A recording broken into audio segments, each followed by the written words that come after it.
Hey guys, Boris from JB Collectibles here, and today I'm quite excited about showing you these guys right here, which by the way don't need any introduction. Yep, they are the masters of the universe. And to be honest, I wanted to do this review so bad so I could open them and get this over with.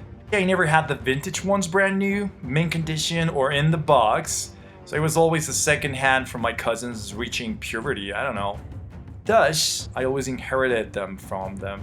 That's the way I got some of the ones that you can see on the background, because the other half probably I got on the flea market. Anyways, this is quite amazing for me since I can get to have these new collectible figures brand new right from the box, as I said before. Alright, it wouldn't be fair with the new geeky generations if I don't clarify who these Masters of the Universe guys are or where they come from, right? I mean, the awesome geeks from the 80s. We already know they are awesome, like pretty much everything from the 80s and 90s, right? Alright, with that being said, here goes to the new generations. You're welcome. He-Man was created by Roger Sweet, a Mattel designer, and according to Roger, the only way he was going to have a chance to sell his doll was to make 3 3D models, big ones, which by the way are going to be releasing new versions soon too. So he glued a Big Jim figure, What's up, bitches? How you doing? from another Mattel toy line into a battle action pose, and he added a lot of clay to his body, and then he had plaster casts made. Thus, his 3 prototypes, which he presented in the late 1980s, brought He-Man into existence.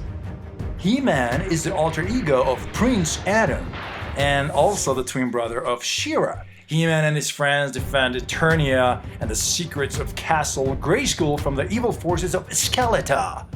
Now, the following is an awesome fact because it also relates to my favorite superhero. From Eternia with Death was the first Masters of the Universe story published by DC Comics.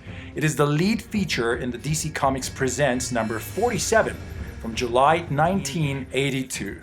Superman was the regular lead character in the DC Comics Presents series, thrust into the world of Eternia in a crossover with the Masters of the Universe characters. This was the first appearance of Prince Adam's identity. Before it, He-Man was depicted as being a hero in full time, so go figure. Prince Adam's pet is a cowardly green tiger named Cringer, and whenever Adam becomes He-Man, he similarly transforms Cringer into a brave armored green tiger named Battle Cat. You can see the review of this tiger in some of my videos, so you can go and check it out.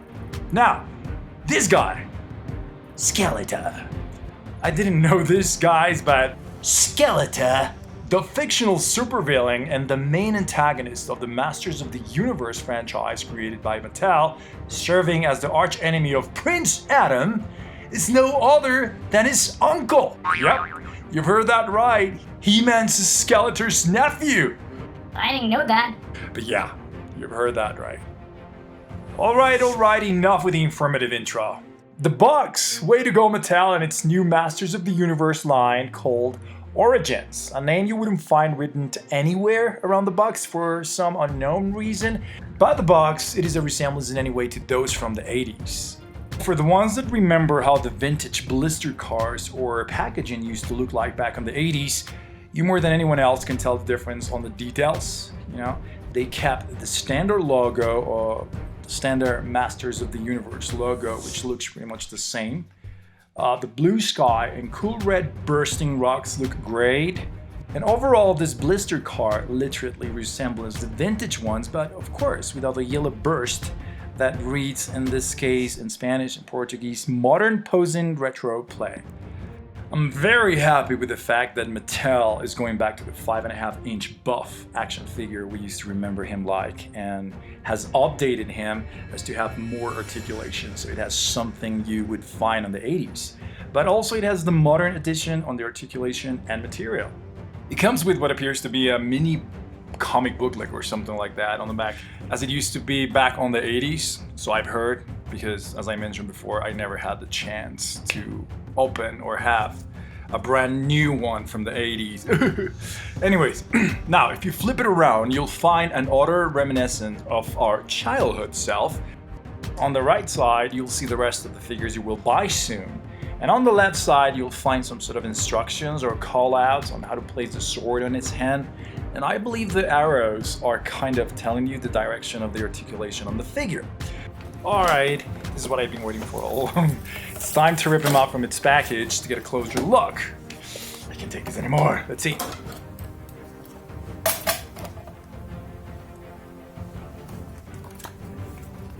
Here it is. Okay, the comic booklet, it's awesome. I really don't know how the vintage ones look, but I think it was a bit bigger. I don't really care. This brand new color artwork looks great. It tells you a short story, and at the back, a cross-sell artwork, and me like it, period. It's just really nice. Oh wow, here it is. An utter homage to a great vintage figure, I must say. This figure can actually stand upright, unlike the vintage ones that were kind of hard to make them stand. Even nowadays, I can't. See?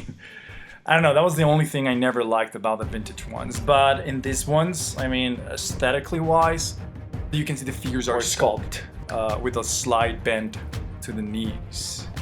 See? Up here. Okay, the face is different from the vintage ones, but I mean, you weren't gonna tell me they haven't always looked as if they were holding a fart. A cool fart. See? Look. By the power of Grayskull! So this one is pretty much the same, but in a different, you know, updated way. Painting and details are great. The hair is bright yellow.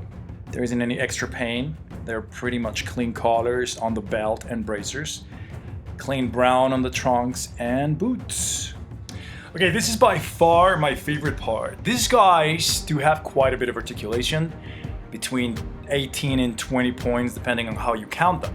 That really does feel like you're able to pose these vintage figures in a dynamic way for the first time ever, because with the vintage ones, you didn't get the chance to do that. So now, this is great. They feel sturdy, which is, again, amazing for picture posing in my case. Alright, the plastic feels great, matte skin tone, and it isn't as shiny as the vintage one. It is a complete updated figure in materials and articulation. Their heads are ball jointed and they can turn left or right or move it all around, like so. Ball jointed shoulders that can move outwards and forwards or backwards. A swivel at the elbow that also bends, swivels and hinge joints at the wrists too. They don't have anything on the torso as far as ab crunch, but its waist can swivel like the ones from the 80s. Also, hinge joints at the thighs. As you can tell, it moves all different ways. Their knees bend. Oh, wow, and rocker style ankles. I guess these are all the highlights for me as a collector. And the best, you won't have any problem keeping them standing. Oh, this is just great. Oh, and guess what? This Origins line features interchangeable pieces. Ooh, sort of like the Hot Toys figures. I'm gonna try to show you. I don't want to break them, but I'll show you. Watch the pack pops up. There, you see? So you can also remove the arms, torso, hands. Cool, huh? Which allows you to swap parts between figures if you want. This is cool. What amazing figures. Way to go, Santa Claus and those little midgets of his. Alright, additionally, He-Man and Skeletor come with their essential weapons. The battle axe, shield, havoc staff, and of course, the two parts of the power sword are all accounted for. Okay, amazing figures. I'm not gonna complain because I'm not that uptight as to wanting perfection in all of this Masters of the Universe homage. So my advice for the geek awesome guys from the 80s and 90s, go and get them. You won't regret it. Or don't, whatever, do whatever you want. As a matter of fact, I want to give a big shout out to my cousin Leo Castañeda from Florida, who has already bought me the man-at-arms, as you can see on the picture. Thank you, bitch. I love you too, Lostituta. Alright guys, stick around if you want to know a little bit more about this Origins line, new Cringer Battle Cat compared to the classic one I already have, which by the way, it already has its own video, just in case you might want to check it out. The link will be at the end of this video. Alright guys, this is it for today. Stick around for more JB Collectibles. Till next time, hasta pronto.